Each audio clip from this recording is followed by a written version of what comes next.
वळूयात आपण आता पुढल्या बातमीकडे। उत्पन्न अधिक असणाऱ्या बहिणींना लाभ न घेण्याचं अजितदादांचं आवाहन आहे।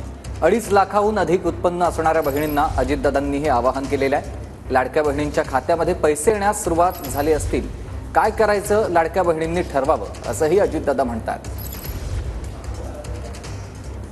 तमाम माझ्या महाराष्ट्रातल्या मायमाऊलींना, माझ्या लाडक्या बहिणींना माझं आव्हान आहे की ज्यांचं उत्पन्न 2.5 लाखाच्या वर असेल त्यांनी, जसं मोदी पंतप्रधानांनी आवाहन केल्यानंतर जे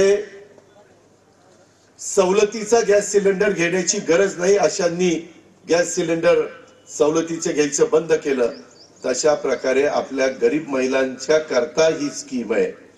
माझ्या ज्यांना खऱ्या अर्थाने 1,500 रुपये महिन्याची गरज आहे तिच्याकरता स्कीम आहे आणि त्यांना कुठल्याही परिस्थितीत महिन्याच्या महिन्याला पैसे दिल्याशिवाय आम्ही गप्प बसणार नाही, शांत बसणार नाही। परवाच 3,700 कोटी रुपयाचा चेक मी महिला बाल विकास खात्याला दिलेला आहे आणि आता काहींच्या अकाउंटला पैसे यायला लागले असतील किंवा 26 तारखेपासून माझ्या लाडक्या बहिणींनो, माझ्या मायमाऊलींनो तुमच्या अकाउंटला पैसे येतील।